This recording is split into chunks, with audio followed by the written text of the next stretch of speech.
pae Kang Emil gitu ya, takut mati. Ya Allah, begitu bercermin lulusan ITB itu bisa baca Quran masih terbata-bata, jangankan mengkaji lebih dalam, tahu maknanya.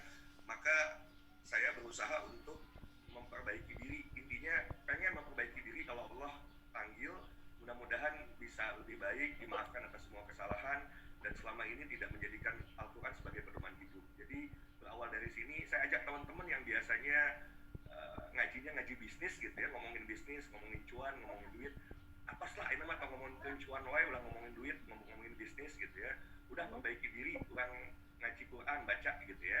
Nah ternyata ada keinginan juga bukan hanya memperbaiki diri, yuk kita ajak teman-teman kita, kerabat kita, bahkan kalau bisa berkontribusi juga membantu masyarakat yang ternyata angkanya sangat memprihatinkan. Jadi ternyata bukan saya sendiri yang tidak bisa baca Quran dengan baik, ada data yang menunjukkan bahwa angkanya sangat besar. 65% penduduk Indonesia tidak mampu membaca Al-Quran dengan baik. Ini kan sebuah situasi yang memprihatinkan. Ya, Al-Quran yang harusnya jadi pedoman hidup, ternyata ya 65%-nya nggak bisa baca seperti saya gitu ya, seperti saya. Jangankan akhirnya mengkaji, membaca saja tidak, karena memang tidak bisa. Nah, mulailah sebuah perjalanan mencoba mengajak, dan alhamdulillah ya saya juga ucapkan terima kasih ke pemerintah Kabupaten Sumedang yang sudah membuka diri.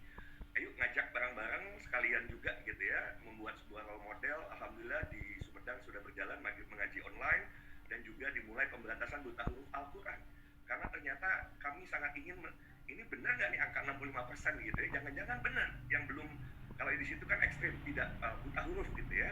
Nah kalau kita sederhanakan dengan tidak bisa membaca Al-Quran dengan baik, mahawiyul hurufnya belum bagus, kemudian katakanlah tajwidnya masih berantakan, ya angkanya memang ternyata besar sekali.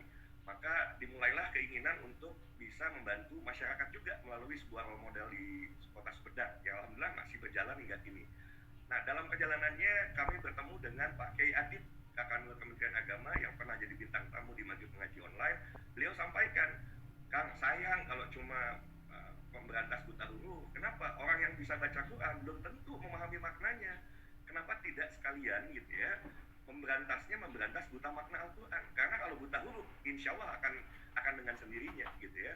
Wah ini dahsyat, tetapi kan tidak mudah. Kalau kita bicara buta makna Al-Quran, maka ilmunya ilmu tingkat tinggi nih, ilmu yang hanya ada di pondok pesantren, ilmu nahwu sorof.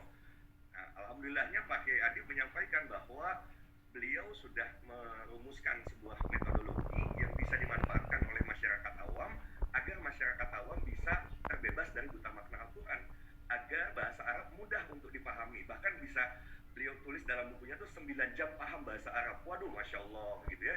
Ini sesuatu yang luar biasa, kenapa tidak?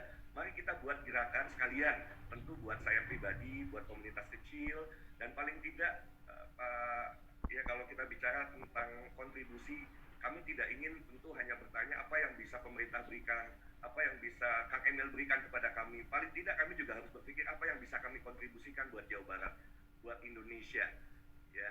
Jadi tentu kami berharap ketika ingin ya Jabar menjadi Jabar juara, apalagi di kondisi pandemi, mau tidak mau sesungguhnya kalau dari pemikiran kami kita kembali ke Al-Quran. Bagaimana masyarakatnya fokus membenahi diri sehingga nanti tidak sibuk bikin hoax segala macam. Membenah diri aja tidak cukup gitu ya. Jadi ini yang akan menjadi latar belakang. Saya harus sampaikan ucapan yang lain karena ternyata lama juga saya ngomong seperti ini, tinggal 1 menit lagi tuh saya dikasih waktu. Jadi paling tidak apa yang ingin intisarinya sudah tersampaikan, dan kami bersiap Kang Emil untuk membantu pemerintah di berbagai level ya, termasuk di Jawa Barat, untuk bisa mengajak masyarakatnya lebih dekat dengan Al-Quran. Karena insya Allah pandemi pun akan jauh lebih mudah ketika masyarakatnya tentu lebih berupaya untuk memperbaiki diri, membenahi diri, dan kembali ke Al-Quran.